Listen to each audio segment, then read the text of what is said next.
Marcus Chen pushed his cleaning cart through the gleaming corridors of the imperial palace, the wheels squeaking softly against the polished marble floors. The sound echoed in the vast hallways, a reminder of how alone he was in this place of power and privilege. As the only human employed within the Zephyrian imperial court, Marcus had grown accustomed to the stares and whispered conversations that followed him wherever he went. The Zephyrians were magnificent beings, standing nearly 8 feet tall with scales that shimmered like precious metals in the palace's artificial sunlight. Their elongated heads housed brilliant minds that had built an empire spanning 12-star systems, and their forearms moved with precise grace that spoke of centuries of refined evolution. To them, Marcus was little more than an oddity, a primitive biped from a backwater planet that had only recently achieved faster than light travel. Marcus didn't mind the dismissive treatment. His job as a maintenance cleaner paid well enough to support his sister's medical treatments back on Earth, and the Zephyrians largely ignored his presence, which gave him a unique perspective on the inner workings of their government. He had learned their language through necessity and picked up their customs through careful observation. Today felt different, though. The usual bustle of court officials and military advisors was subdued, replaced by hushed conversations and worried glances. Marcus noticed the way the courtiers clustered in small groups, their head crests flattened against their skulls in displays of anxiety. Something significant was happening, but, as always, no one bothered to inform the human cleaner. As Marcus rounded a corner near the royal quarters, he heard raised voices coming from behind the ornate doors of the emperor's private chambers. The argument was heated, conducted in the formal dialect of High Zephian that Marcus had only partially mastered. He caught fragments of the conversation as he pretended to polish a nearby statue. "The hatchling is weak," one voice declared with cold authority. Marcus recognized it as belonging to Chancellor Vorthek, the Emperor's chief advisor. "The bloodline must remain strong. We cannot afford to show weakness to our enemies." "He is my son," came the Emperor's voice, but even through the doors, Marcus could hear the exhaustion and pain in those words.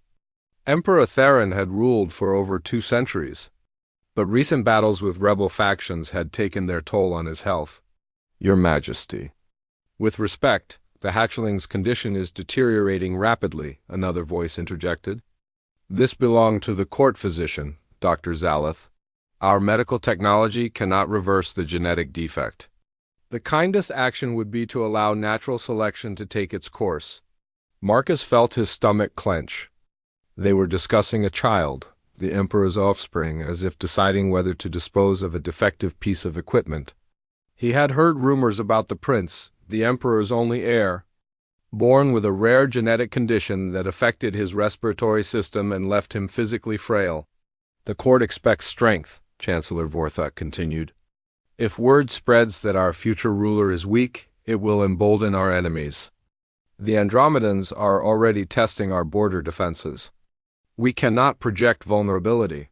Emperor Theron's response was barely audible, but Marcus caught the words, "my only child, and cannot abandon him." The conversation continued, but Marcus forced himself to move on before his eavesdropping was discovered. His mind raced as he processed what he had heard. The royal court was essentially pressuring the emperor to abandon his sick child, prioritizing political image over parental love. Later that evening, Marcus was cleaning the upper levels of the palace when he encountered an unusual sight. A small figure sat alone in an alcove overlooking the palace gardens, partially hidden behind flowing curtains. As Marcus approached, he realized it was the young prince himself. Prince Kairos was barely the size of a human teenager, despite being equivalent to a Zephyrian adolescent. His scales, instead of the vibrant gold that marked royal bloodline, were a pale silver white. Most noticeably, his breathing was labored, accompanied by a soft wheezing sound that spoke of serious respiratory distress. The breathing apparatus attached to his face was clearly of the finest craftsmanship, but it couldn't hide the obvious struggle each breath represented. The prince looked up as Marcus approached, his large eyes showing surprise. Most palace staff avoided him, following the subtle but clear signals from the court that interaction with the defective heir was discouraged. "You're the human," Prince Kairos said in accented but clear Standard Galactic. His voice was soft, forced to conserve energy for breathing. Yes, Your Highness. Marcus Chun. Marcus bowed slightly, uncertain of the proper protocol. I've watched you work, the prince continued. You're the only one who doesn't look at me like I'm already dead. The words hit Marcus harder than expected. This child, probably no more than 16 in human years, was facing abandonment by everyone who should have protected him. The casual cruelty of the situation reminded Marcus of his own sister's struggles with her rare disease, and how the medical establishment on Earth had initially written her off as untreatable. Your Highness shouldn't say such things, Marcus replied carefully, glancing around to ensure they weren't overheard. Why not? It's true. Prince Kairos turned back toward the gardens. The Chancellor thinks I don't understand the political implications of my existence, but I'm not stupid. Just sick. Marcus found himself sitting down nearby, abandoning his cleaning supplies. Something about the young prince's resignation triggered a protective instinct he didn't know he possessed. On my world, Marcus said slowly, we have a saying, it's not the size of the fighter, but the size of the fight in the fighter. Prince Kairos looked at him curiously. What does that mean? It means strength isn't just about physical power. Sometimes the strongest people are those who keep fighting when everything seems hopeless. They sat in comfortable silence for a while, watching the twin moons rise over the palace gardens. Marcus realized he was taking a significant risk by engaging with the prince.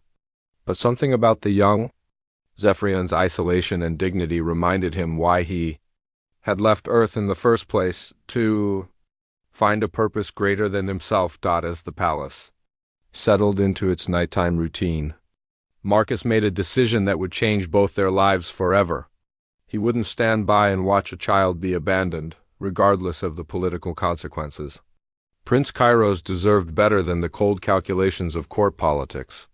And Marcus was perhaps the only person in the palace positioned to help him. The seeds of an unlikely alliance had been planted in that quiet alcove, setting in motion events that would shake the very foundations of the Zephyrian Empire. 3 days after his first conversation with Prince Kairos, Marcus found himself in an impossible situation. The emperor had fallen critically ill during a state dinner, collapsing in front of visiting dignitaries from the Andromedian Federation. Within hours, the palace was in chaos as court physicians worked frantically to stabilize their ruler, Chancellor. Vorthek wasted no time seizing control of the situation. Emergency sessions of the High Council convened throughout the night, and Marcus overheard enough conversations to understand that the Chancellor was positioning himself as regent until the Emperor recovered. More concerning was the subtle but unmistakable shift in how palace staff treated Prince Kairos. Guards who once nodded respectfully now avoided eye contact entirely, and servants began forgetting to deliver his meals on time. Marcus discovered the extent of the isolation when he arrived at the prince's quarters for his routine cleaning. The ornate doors were sealed and 2 guards stood watch outside. When Marcus approached with his cart, one of the guards stepped forward. This wing is temporarily restricted, the guard announced in a tone that brooked no argument. I'm scheduled to clean these rooms, Marcus replied, producing his work orders from the palace housekeeping department. Orders have changed. The prince's quarters are off limits until further notice. Marcus felt anger rising in his chest, but he forced himself to remain calm. Arguing with palace guards would only draw unwanted attention. Instead, he nodded and moved on, his mind already working on alternative solutions. That evening, Marcus used his knowledge of the palace's maintenance tunnels to reach the prince's quarters undetected. The Zephyrian architects had designed the palace with an extensive network of service passages that allowed staff to move between rooms without disturbing the royal family. These tunnels, while cramped for someone of Zephyrian size, were perfectly adequate for a human. Marcus emerged through a hidden panel in Prince Kairos' private study to find the young Zephyrian sitting at his desk, struggling to read from an electronic tablet while his breathing apparatus worked overtime. The prince looked up in surprise, then relief. Marcus? How did you get in here? The guard said no one was allowed to visit. Service tunnels, Marcus explained, quickly checking to ensure the room's surveillance system was disabled. Your Highness, what's your current medical situation? Prince Kairos gestured toward an elaborate medical monitoring station in the corner of the room. My oxygen levels have been dropping. Dr. Zaleth was supposed to adjust my breathing apparatus yesterday, but he never came. The automated systems are keeping me stable, but barely. Marcus examined the medical equipment with growing concern. While he wasn't a doctor, his sister's condition had forced him to learn basic medical monitoring, and the readouts on Prince Kairos's equipment painted a troubling picture. Without proper medical attention, the prince's condition was deteriorating rapidly.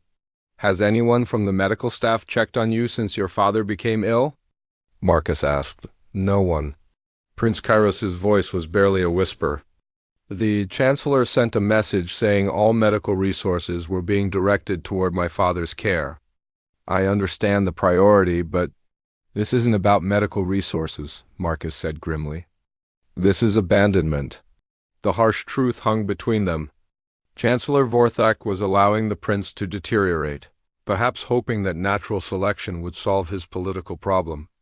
With the emperor incapacitated, there was no one to advocate for his son's care. Marcus spent the next hour learning to operate the prince's medical equipment.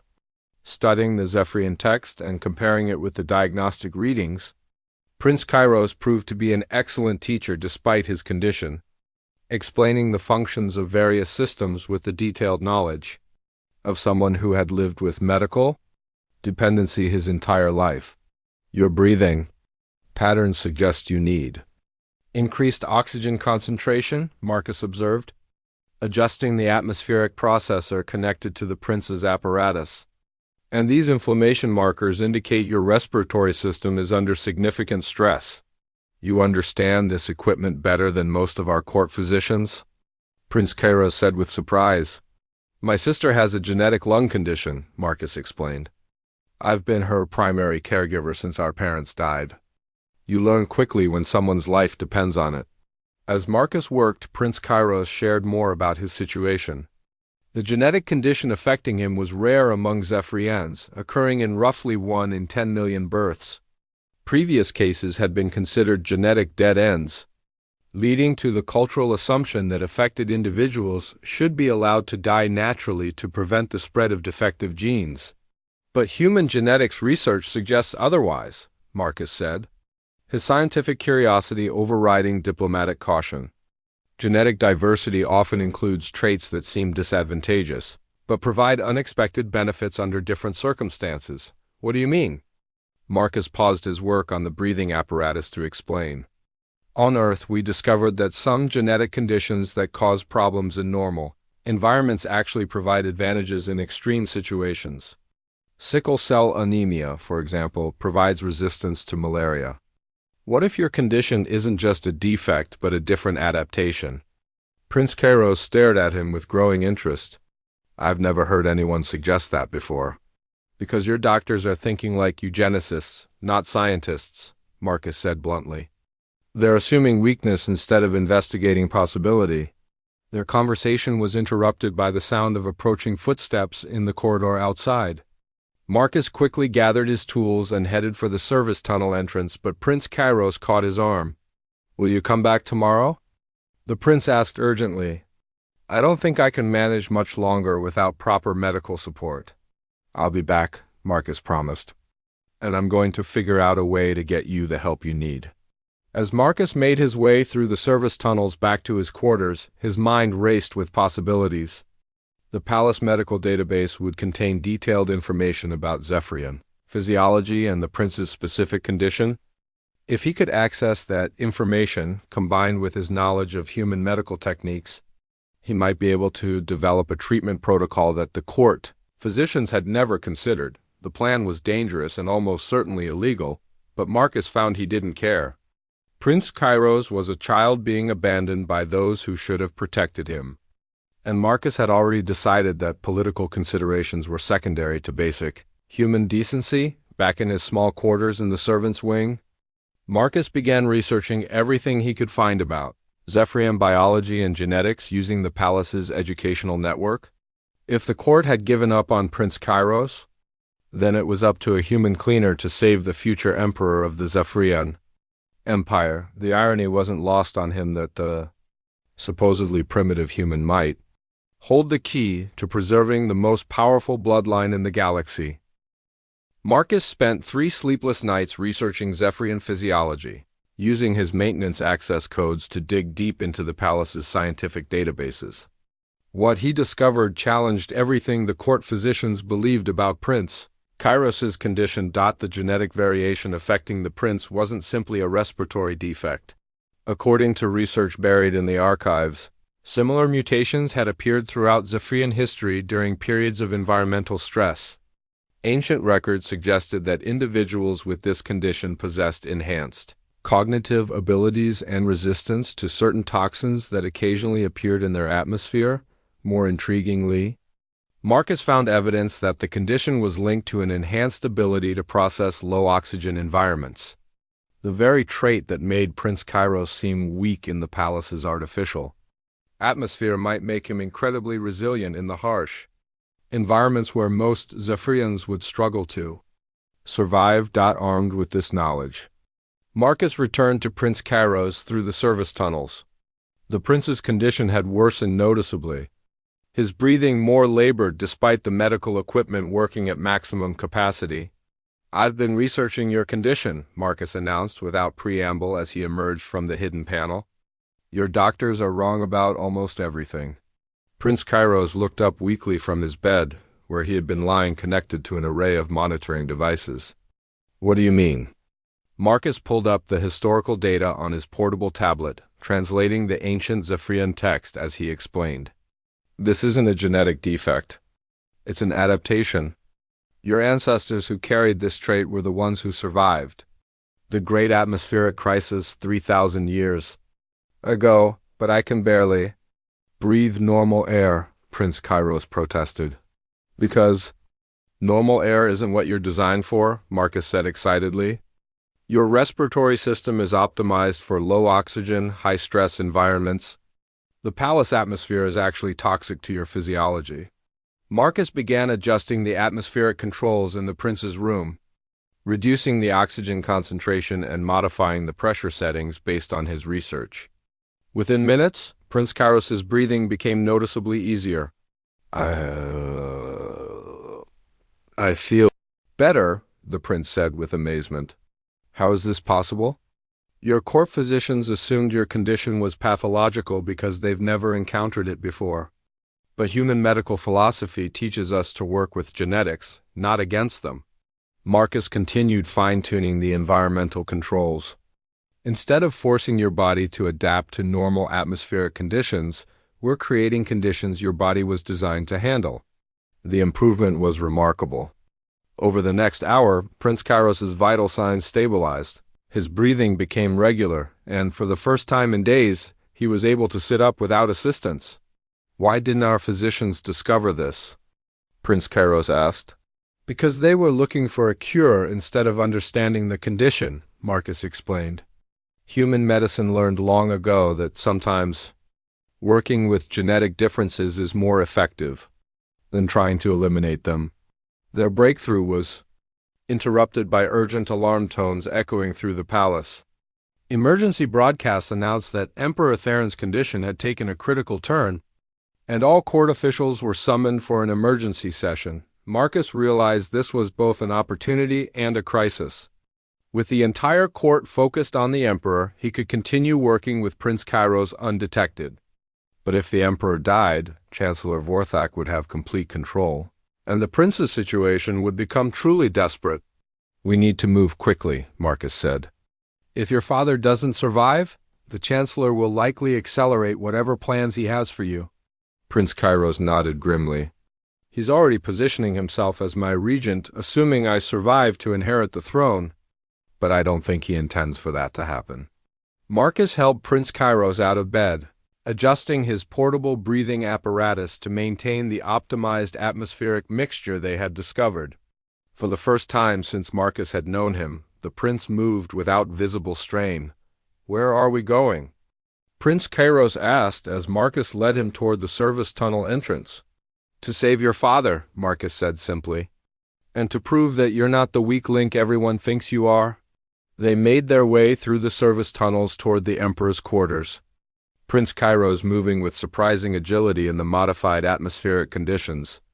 Marcus had studied the layout of the Royal Medical Wing and knew they could reach the Emperor's chambers without being detected when they emerged near the Emperor's medical suite. They could hear the heated discussions of the court, physicians through the walls. Dr. Zaloth was arguing with Chancellor Vorthak about treatment options, while other medical staff debated the effectiveness of various interventions. "They're not addressing the underlying problem," Prince Kairos whispered after listening to the medical discussion. "Father's condition isn't just age-related decline. It's atmospheric poisoning." Marcus looked at him questioningly, and Prince Kairos explained. "The same genetic factors that affect me also affect him, but to a lesser degree. The artificial palace atmosphere that's slowly killing me has been gradually poisoning him for decades." The revelation was stunning.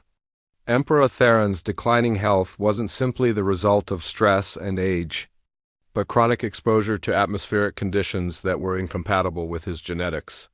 "Can you modify the atmospheric systems for his medical suite?" Prince Kairos asked urgently. Marcus studied the environmental controls through the service panel.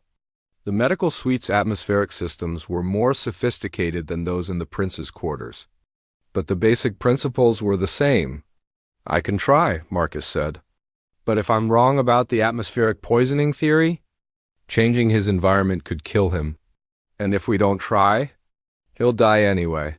Prince Kairos pointed out. Marcus began carefully adjusting the atmospheric composition in the Emperor's medical suite, reducing oxygen levels and modifying pressure settings based on his research into Zephyrian genetic variations. They monitored the changes through the service panel's diagnostic displays, watching for any sign that their intervention was helping or harming. Within 30 minutes, the urgent conversations in the medical suite began to change in tone. Dr. Zaloth's voice carried notes of surprise and hope as he reported improving vital signs. The Emperor's brain activity was stabilizing, and his respiratory distress was decreasing. "It's working," Prince Kairos whispered excitedly, but their celebration was premature. Heavy footsteps echoed through the service tunnel behind them, accompanied by the mechanical whirring of security drones. "The atmospheric modifications have been detected," a cold voice announced. Marcus recognized Chancellor Vorthak's distinctive tone. "Someone has been tampering with the Emperor's life support systems?" Palace guards were searching the service tunnels systematically, and it was only a matter of time before Marcus and Prince Kairos were discovered. The Chancellor had apparently anticipated that someone might try to interfere with his plans. "We need to get back to your quarters," Marcus urged. But Prince Kairos shook his head. "No, if my father recovers because of what we've done, the Chancellor will find a way to reverse it and blame the deterioration on unauthorized interference. We need to make sure the court physicians understand what's really happening." Prince Kairos's suggestion was incredibly risky, but Marcus realized the prince was right. Half measures would only delay the inevitable. If they were going to save both the Emperor and the prince, they needed to take bold action. The sound of approaching guards grew louder, and Marcus found himself facing a decision that would determine the fate of the entire Zephyrian Empire. Marcus made a split-second decision that would either save the royal family or end his life. Instead of fleeing, he pushed open the service panel and stepped directly into Emperor Theron's medical suite. With Prince Kairos close behind him, the medical chamber erupted in chaos. Dr. Zaloth spun around in shock, nearly dropping his diagnostic tablet. Chancellor Vorthak's face darkened with fury at the sight of the supposedly dying prince walking upright and breathing easily. Several court physicians stepped back in alarm, uncertain how to react to this unprecedented breach of protocol. "Guards! Arrest these intruders immediately!" Chancellor Vorthak commanded, but his voice carried a note of panic that hadn't been there before. "Wait," came a weak but authoritative voice from the medical bed. Emperor Theron was conscious for the first time in days, his eyes clear despite his obvious exhaustion. "Let my son speak." The room fell silent except for the humming of medical equipment. Marcus noticed that the Emperor's vital signs displayed on the monitors were indeed stronger than when they had first entered the service tunnels. Prince, Cairo stepped forward, moving with a grace and confidence that none of the courtiers had ever seen from him before. The modified atmospheric conditions had transformed him from a struggling invalid into a young Zephyrian who radiated quiet strength. "Father," Prince Cairo said formally, "I need to share something with the court that could save both your life and the Empire." Chancellor Vorthak moved to interrupt, but Emperor Theron raised a hand weakly. "Speak, my son." Prince Kairos gestured toward Marcus, who stepped forward despite every instinct screaming at him to remain invisible. Marcus Chun, our maintenance engineer, discovered that what the court has labeled as genetic defects are actually ancestral adaptations. Our condition isn't weakness, it's survival optimization for environments that most Zephyrians cannot tolerate. Dr. Zalith looked skeptical. "Your Highness, with respect, your medical condition has been thoroughly documented. It's a respiratory insufficiency that disappears under proper atmospheric conditions," Prince Kairos interrupted smoothly. He gestured to himself, standing without assistance and speaking in strong, clear tones. "Marcus modified my quarter's atmosphere based on historical genetic research. This is the first time in my life I've been able to breathe normally." The court physicians exchanged glances, clearly uncertain. Emperor Theron struggled to sit up, studying his son with growing amazement. "You look, different," the Emperor said slowly. "Stronger." Marcus stepped forward, producing his tablet with the research data. "Your Majesty, with permission, I'd like to explain what we discovered." Chancellor Vorthak's voice cut through the room like ice. "This is preposterous. A primitive alien presumes to understand Zephyrian physiology better than our most learned physicians? The primitive alien is the only one who bothered to research the historical context," Marcus replied calmly, his anger finally overriding his diplomatic caution. "Your physicians assumed pathology where they should have recognized adaptation." Emperor Theron gestured for Marcus to continue, and Marcus began explaining his research. He showed them the ancient records of atmospheric crises, the genetic analysis of survivors, and the correlation between the defective gene and environmental resilience. As he spoke, Marcus noticed Dr. Zalith becoming increasingly interested, asking detailed questions about atmospheric composition and genetic expression. The physician was clearly beginning to understand the implications of Marcus's research. "The atmospheric modifications I made to His Majesty's medical suite weren't random," Marcus continued. "They were based on optimizing conditions for individuals with this specific genetic variation. That's why the Emperor's condition improved so rapidly." Dr. Zalith checked his diagnostic readings, then looked up with evident surprise. "The vital improvements began precisely when the atmospheric modifications were implemented," he confirmed reluctantly. Chancellor Vorthak's face had gone from fury to calculation. Marcus realized the Chancellor was trying to figure out how to turn this development to his advantage. "Even if this theory is correct," the Chancellor said smoothly, "it changes nothing about the political situation. A ruler who requires special atmospheric conditions appears weak to our enemies. The Andromedians will see it as an opportunity to—" "The Andromedians operate mining colonies in low-oxygen environments that kill most Zephyrians within hours," Prince Kairos interrupted. "If our genetic variation allows us to function normally in those conditions, we could establish a permanent presence in territories they consider uninhabitable." The strategic implications hit the room like a physical blow. Marcus watched as several military advisors suddenly straightened, their expressions shifting from dismissal to intense interest. General Korath, the Emperor's military chief of staff, stepped forward. "Your Highness, are you suggesting that your condition would allow you to personally lead operations in hostile environments?" "I'm not suggesting it," Prince Kairos said with quiet confidence. "I'm stating it as fact." "Marcus, show them the atmospheric readings from the Andromedian border territories." Marcus pulled up the environmental data from contested star systems, comparing them to the optimized atmospheric conditions that had allowed Prince Kairos to function normally.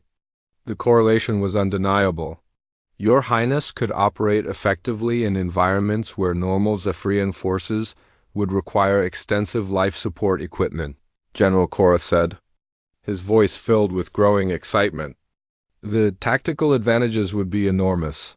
Chancellor Vorthok realized he was losing control of the narrative. This is all theoretical speculation based on the research of an alien janitor.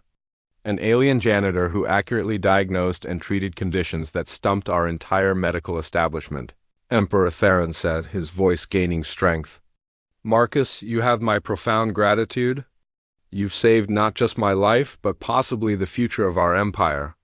The Emperor turned to his son, and Marcus saw tears forming in the ancient ruler's eyes. My son, I owe you an apology. I allowed the court's prejudices to cloud my judgment about your condition. Can you forgive me? Prince Kairos moved to his father's bedside, taking the Emperor's hand in his own. There's nothing to forgive, father. We were all working with incomplete information. But Chancellor Vorthok wasn't finished. Your Majesty, even accepting this new information, the fact remains that succession planning must consider political stability. The court will need time to adjust to these revelations before the court will adjust immediately, Emperor Theron said with returning imperial authority. Prince Kairos has demonstrated more wisdom and initiative in the past week than most of our advisors show in a year. His condition isn't a liability, it's a strategic advantage we've been too blind to recognize. Marcus felt a wave of relief.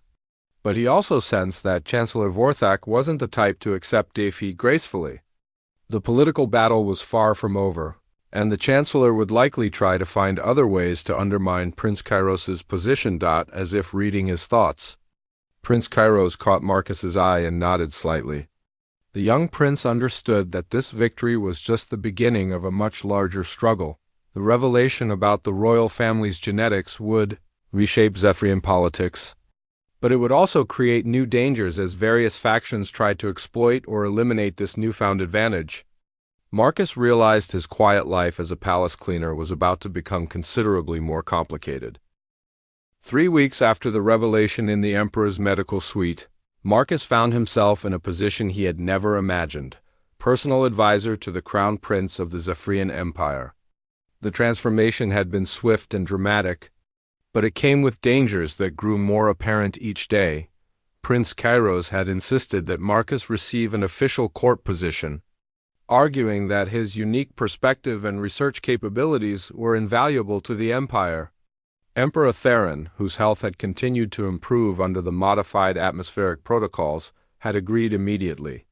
Chancellor Vorthok had been forced to publicly support the decision, but Marcus could see the cold calculation behind the Chancellor's forced smile. The new arrangement gave Marcus access to resources that allowed him to expand his research dramatically. The palace's scientific databases contained centuries of medical records, genetic studies, and environmental data that painted a fascinating picture of Zephyrian evolution. What Marcus discovered challenged fundamental assumptions about the species' development. The genetic variation isn't random, Marcus explained to Prince Kairos as they reviewed data in the prince's newly equipped laboratory. It appears during specific historical periods, usually preceding major environmental or social challenges. Prince Kairos studied the genetic timeline Marcus had compiled. You're suggesting our genetics respond to coming threats? Not respond, prepare. Your ancestors who carried this gene survived the atmospheric crisis because they were already adapted for it. The timing suggests some kind of evolutionary anticipation mechanism. The implications were staggering. If Marcus's theory was correct, the appearance of Prince Kairos's condition wasn't a sign of genetic weakness, but an indication that the Zephyrian species was preparing for an environmental challenge that hadn't yet manifested. Their research was interrupted by urgent summons to the throne room. Marcus and Prince Kairos arrived to find the court in emergency session, with General Korath presenting intelligence reports to a grim-faced Emperor Theron.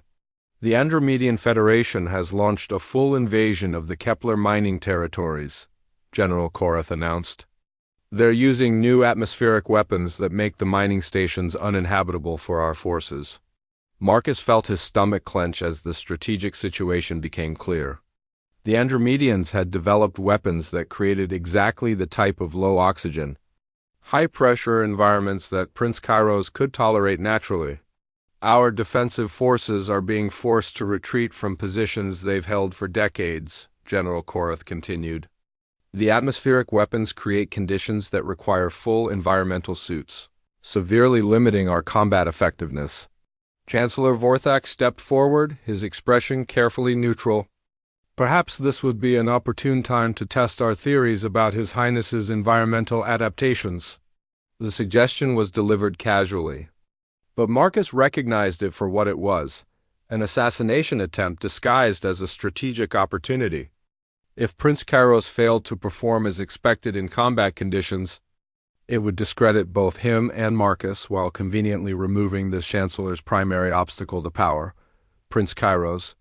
However, surprised everyone by speaking first. I volunteer to lead a reconnaissance mission to the affected territories. Absolutely not, Emperor Theron said immediately. You're my heir, not an expendable scout. Father, with respect, I may be the only Zephyrian who can operate effectively in those environments without cumbersome life support equipment. The intelligence we could gather could be crucial to developing an effective counter-strategy. Marcus watched the political calculations playing out across the faces of the court officials. General Korath was clearly intrigued by the tactical possibilities, while Chancellor Vorthak looked pleased that Prince Kairos was volunteering for what could be a suicide mission. Your Majesty, Marcus interjected carefully, if I might suggest a compromise? All eyes turned to him, and Marcus felt the weight of speaking in the Imperial throne room.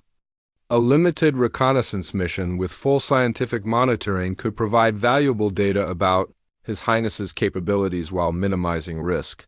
The human raises a valid point. Chancellor Vorthak agreed smoothly. A carefully controlled test would be prudent. Marcus realized the Chancellor was supporting the idea because he expected Prince Kairos to fail dramatically. The trap was becoming more obvious. But Marcus also saw an opportunity to turn the Chancellor's scheming against him. I volunteered to accompany His Highness on the mission, Marcus announced. The throne room erupted in surprised murmurs. The idea of a human civilian accompanying the Crown Prince on a military operation was unprecedented. Marcus, that's unnecessary, Prince Kairos said quickly. The risk to you would be minimal, Marcus interrupted. Human physiology is actually well suited to low-oxygen environments. We evolved at various altitudes and pressure differentials. I can monitor your condition and provide real-time medical support. Emperor Theron studied Marcus for a long moment. You would risk your life to protect my son? Your Majesty, Prince Kairos saved my sister's life by inspiring me to think differently about genetic conditions. I owe him everything. The Emperor's expression softened slightly. Marcus hadn't mentioned his sister before, but it was true that his research with Prince Kairos had led to new treatment protocols that had significantly improved her condition. Very well, Emperor Theron decided. General Korath, prepare a limited reconnaissance mission to the Kepler territories. Prince Kairos and Marcus will be accompanied by our best Special Forces unit, with full medical monitoring and emergency extraction protocols. Chancellor Vorthak's satisfied expression suggested. He was confident that the mission would end with Prince Kairos's death or disgrace. Marcus, however, had spent weeks studying the prince's capabilities under various environmental conditions, and he suspected the Chancellor was in for a surprise over the next 3 days. Marcus and Prince Kairos prepared extensively for the mission. Marcus designed portable atmospheric monitoring equipment and modified the prince's breathing apparatus to function as both life support and tactical communication gear. Prince Kairos trained with the Special Forces unit, demonstrating remarkable physical capabilities in the modified, atmospheric conditions of the training facility. Most importantly, Marcus shared his complete research data with Dr. Zaleth, ensuring that if something happened to both him and Prince Kairos, the scientific knowledge they had gained wouldn't be lost. You realize this mission is probably a trap, Prince Kairos said as they made final preparations. Of course, Marcus replied. But it's also an opportunity to prove that your condition is an asset, not a liability. If we succeed, Chancellor Vorthak's political position becomes much weaker. And if we fail? Marcus adjusted the prince's equipment one final time. Then we'll fail fighting for what's right instead of dying slowly from political assassination. Prince Kairos smiled, and Marcus was struck by how much the young Zephyrian had changed over the past weeks. The frightened, isolated invalid had been replaced by a confident leader who radiated quiet strength. As they boarded the military transport that would take them to the contested territories, Marcus caught sight of Chancellor Vorthak watching from the palace windows. The Chancellor's expression was unreadable, but Marcus suspected he was already planning how to spin their inevitable failure to his advantage. What the Chancellor didn't realize was that Marcus had prepared for multiple contingencies, and failure was no longer an option. Too much depended on proving that Prince Kairos was not just fit to rule, but uniquely qualified to lead the Zephyrian Empire through the challenges ahead. The transport ship dropped out of hyperspace at the edge of the Kepler mining territories, and Marcus immediately understood why the Zephyrian forces had been forced to retreat. The normally habitable mining stations were shrouded in an artificial, atmospheric envelope that glowed with an ominous purple hue. Sensor readings showed oxygen levels that would incapacitate most Zephyrians within minutes.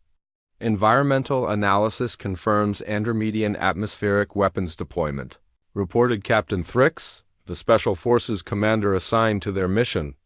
Standard recommendation is full environmental suits for all personnel. Prince Kairos checked his modified breathing apparatus and nodded to Marcus. I'm ready to test our theories under real conditions. Marcus monitored the prince's vital signs as they approached the affected area. To his amazement, Prince Kairos's readings actually improved as the atmospheric pressure decreased and oxygen levels dropped.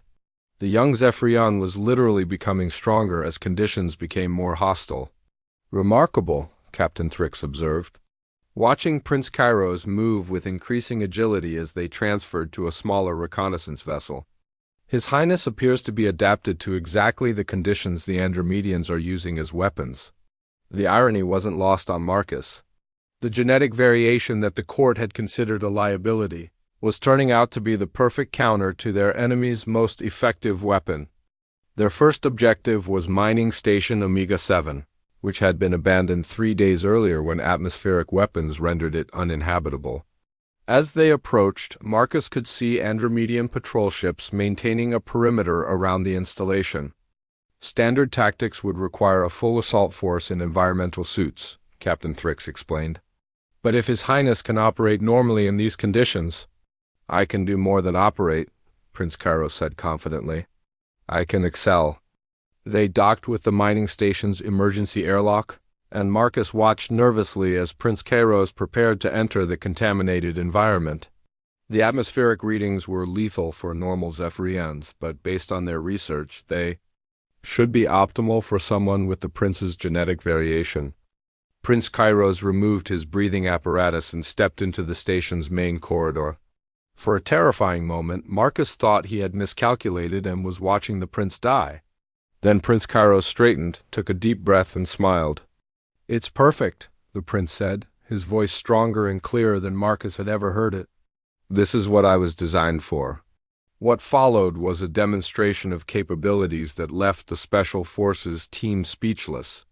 Prince Kairos moved through the mining station with incredible speed and agility, gathering intelligence data and identifying Andromedian strategic positions with an efficiency that would have been impossible for conventional forces. More importantly, Marcus realized that Prince Kairos's enhanced cognitive abilities were also functioning at peak performance in these conditions. The prince was processing information, making tactical decisions, and coordinating with the team at a level that surpassed most experienced military commanders. The Andromedians have established a command center in the main refinery, Prince Kairos reported after completing his reconnaissance. Their personnel are operating in full environmental suits, which severely limits their mobility and reaction time. How many? Captain Thrix asked. 43 combat personnel, plus technical staff. They're confident that no Zephyrian force can operate effectively in these conditions, so their defensive positions are minimal. Marcus saw the tactical opportunity immediately. Captain, if Prince Kairos can disable their atmospheric weapons from inside the facility, your forces could assault from outside while they're dealing with internal sabotage. Captain Thrix studied the station schematics Prince Kairos had collected. It's ambitious but feasible. Your Highness, are you certain you can penetrate their security undetected? Prince Kairos was already suiting up with specialized infiltration equipment. They're not expecting anyone who can function normally in these conditions. I'll be practically invisible to them. What happened next would be remembered as one of the most brilliant tactical operations in Zephyrian military history. Prince Kairos infiltrated the Andromedian command center with an ease that bordered on supernatural, moving through areas where the enemy personnel struggled in their bulky environmental suits. Marcus monitored the prince's progress from the reconnaissance ship, watching vital signs that remained steady and strong throughout the operation. Every prediction about the prince's capabilities in hostile environments was proving conservative. Atmospheric weapons disabled, Prince Kairos reported over the communication link. Beginning data extraction from their command systems. Negative, Your Highness, Captain Thrix responded immediately. Extract now while you have the advantage. 2 more minutes, Prince Kairos insisted, on downloading their complete tactical database. This intelligence could end the war. Marcus felt his heart racing as he watched the Andromedian forces beginning to realize something was wrong. Enemy. Personnel were converging on the command center, but their movements were slow and awkward in the artificial atmosphere that gave Prince Kairos such a decisive advantage. 1 minute to extraction, the prince reported calmly, even as weapons fire began echoing through the station corridors. I have their complete battle plans and strategic objectives. The intelligence Prince Kairos extracted proved to be beyond valuable. It was war-ending. The Andromedian Federation had been planning a coordinated assault on the Zephyrian capital, using atmospheric weapons to create uninhabitable conditions around key strategic targets. More critically, they had assumed that no Zephyrian force could operate effectively in the modified environments. As they returned to Zephyrian space, Marcus realized that everything had changed. Prince Kairos hadn't just proven his military capabilities. He had demonstrated that his genetic variation made him uniquely qualified to defend the Empire against this specific threat. The Chancellor is going to hate this, Prince Kairos observed with amusement as they reviewed the mission data. Let him hate it, Marcus replied. Political opposition becomes irrelevant when you can single-handedly neutralize the Empire's greatest military threat. But Marcus knew the real victory went beyond military success. Prince Kairos had transformed from a rejected heir into an indispensable strategic asset. The genetic variation that should have disqualified him from leadership had instead proven to be exactly what the Empire needed to survive. Captain Thrix submitted a mission report that praised Prince Kairos' tactical brilliance and recommended immediate deployment of specialized units trained to work with individuals carrying the genetic variation. The military establishment, always practical in their approach to useful capabilities, had become the prince's strongest supporters almost overnight. Your Highness, Captain Thrix said as they prepared to dock with the Imperial fleet, with your permission, I'd like to request assignment as your permanent military liaison. Prince Kairos accepted graciously, but Marcus could see the prince understood the deeper implications. The military was positioning itself to support his eventual succession, recognizing that his unique capabilities would be essential for future conflicts. As their ship approached the capital, Marcus reflected on how quickly everything had changed. A few months ago, he had been an invisible cleaner watching a dying prince be abandoned by his court. Now he was returning as the advisor to a war hero who had just redefined what it meant to be fit for leadership in the Zephyrian Empire. Chancellor Vorthok was going to face a very different political landscape than the one he had expected. The great throne room of the Zephyrian Empire had never seen a gathering quite like this one. Representatives from across the 12-star systems had come to witness Prince Kairos present the intelligence data that would reshape the balance of power in their corner of the galaxy. Marcus stood at the prince's side, no longer the invisible cleaner, but now bearing the official title of Senior Scientific Advisor to the Crown, Emperor Theron. Fully recovered and stronger than he had been in years, called the assembly to order. The atmospheric modifications that had saved his life had been implemented throughout the imperial complex, and the positive effects were visible in his renewed vigor and mental clarity. "My lords and representatives," the emperor began, his voice carrying the authority of centuries of rule, "we gather today to address the Andromedan threat and to recognize those who have shown exceptional service to our empire." Chancellor Vorthok sat in his traditional position of honor, but Marcus noticed the subtle signs of political isolation. Former allies had distanced themselves as news of Prince Kairos's military success spread throughout the court. The Chancellor's attempt to eliminate his rival had backfired spectacularly. Prince Kairos stepped forward to present his findings, and Marcus was struck by the transformation. The struggling, breathless youth had been replaced by a confident leader who radiated quiet strength and tactical brilliance. The modified atmospheric conditions hadn't just improved his health, they had unlocked capabilities that no one had imagined possible.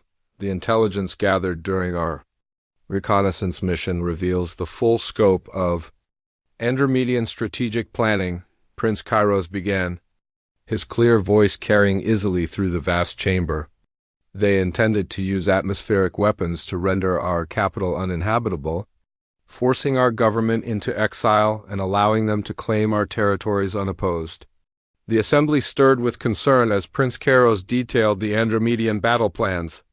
The enemy's strategy was more comprehensive and dangerous than anyone had realized, involving coordinated attacks on multiple star systems designed to create environmental conditions that would cripple normal Zephyrian forces. However, Prince Kairos continued, their strategy depends on the assumption that no Zephyrian can function effectively in the modified atmospheric conditions their weapons create. That assumption is incorrect. Marcus watched the faces of the assembled representatives as Prince Kairos explained his genetic adaptation and its military applications. The initial skepticism gave way to amazement, then to growing excitement as the strategic implications became clear. "Your Highness," interrupted Admiral Nexus from the Outer Rim territories, "are you suggesting that individuals with your genetic variation could operate in all environments where Andromedan atmospheric weapons are deployed?" "Not just operate, dominate," Prince Kairos replied confidently. "Our research indicates that this genetic variation provides advantages in exactly the types of hostile environments the Andromedians use as weapons." Dr. Zalith stepped forward to present the scientific evidence supporting Prince Kairos's claims. The court physician had become one of the prince's strongest advocates after witnessing the dramatic improvements in both the prince and the emperor under optimized atmospheric conditions. The genetic analysis confirms that His Highness possesses adaptations that optimize performance in low oxygen, high-pressure environments, Dr. Zalith explained. These conditions, which are toxic to most Zephyrians, actually enhance cognitive function and physical capabilities in individuals carrying this variation. Chancellor Vorthok could no longer remain silent. He rose from his seat, his expression carefully controlled, but his underlying desperation evident to those who knew him well. "Your Majesty," the Chancellor said formally, "while these developments are certainly encouraging, we must consider the broader implications for imperial succession. The genetic requirements for leadership could create constitutional complications." It was a clever attempt to turn Prince Kairos's unique capabilities into a political liability, but Emperor Theron was ready for the challenge. "On the contrary, Chancellor," the Emperor replied smoothly, "the genetic variation that enables my son to defend our empire against our greatest threat seems like the perfect qualification for leadership." Marcus watched as the political momentum shifted decisively. The military representatives were nodding in agreement, recognizing the practical advantages of having a ruler who could personally lead operations in hostile environments. The civilian administrators were calculating the economic benefits of accessing territories that had been closed to normal Zephyrian operations.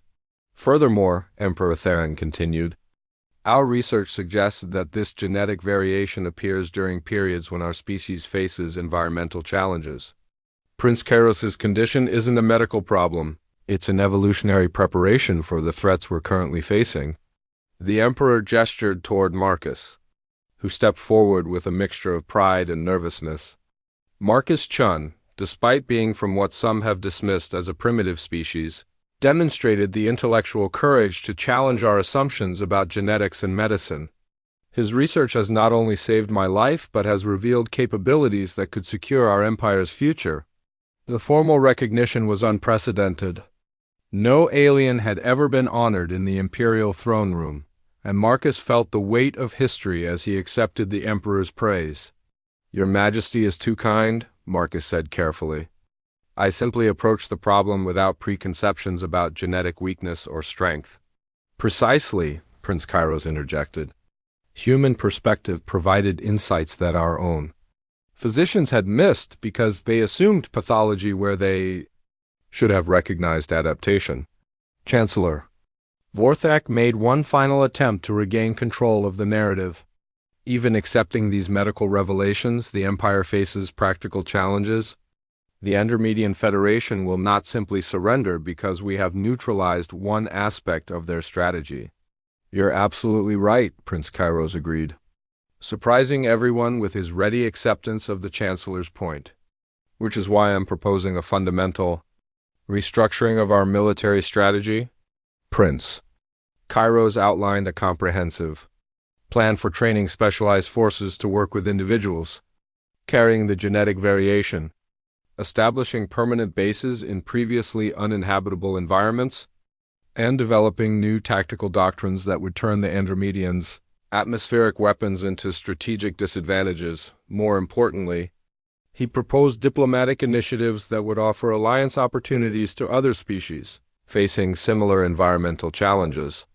The Zephyrian Empire could become a center for research into genetic adaptation and environmental survival, attracting allies who valued practical cooperation over traditional power politics. As Prince Kairos spoke, Marcus realized they were witnessing the birth of a new kind of leadership. The prince wasn't just proposing military solutions, he was envisioning a transformation of imperial policy that would strengthen the empire through inclusion rather than dominance. The assembly voted overwhelmingly to support Prince Kairos's strategic proposals, effectively confirming his position as heir apparent and recognizing his unique qualifications for leadership. Chancellor Vorthak's political isolation was complete, his schemes undone by the very traits he had tried to exploit as weaknesses. In the weeks that followed, Marcus found himself at the center of a scientific revolution that extended far beyond the Zephyrian Empire. His research into genetic adaptation attracted attention from species throughout the galaxy, establishing new collaborative relationships that strengthened the Empire's diplomatic position. Prince Kairos threw himself into implementing his strategic vision with the same intensity he had shown during the reconnaissance mission. The young heir, who had once been dismissed as too weak to rule, was now directing military operations, diplomatic initiatives, and scientific research programs with remarkable effectiveness. One evening, as they reviewed progress reports in the prince's laboratory, Prince Kairos reflected on their journey from that first meeting in the palace alcove. "Did you ever imagine it would lead to this?" the prince asked, gesturing toward the displays showing successful operations across multiple star systems. Marcus considered the question seriously. "I knew you were stronger than anyone realized," he said finally, "but I never imagined that saving one person would help save an entire empire." Prince Kairos smiled, the expression carrying none of the sadness and resignation that had characterized their early interactions. "You didn't save me, Marcus. You helped me discover what I was always meant to be." As Marcus looked out at the palace gardens through the modified atmospheric envelope that now allowed Prince Kairos to thrive, he reflected on the human capacity to see potential where others saw only limitation. Sometimes the greatest service one could provide was simply refusing to accept that weakness was inevitable, and having the courage to search for hidden strengths that others had overlooked. The dying hatchling who had been forsaken by his court had become the emperor the galaxy needed. and the human cleaner who had chosen to help him had found a purpose greater than he had ever imagined possible.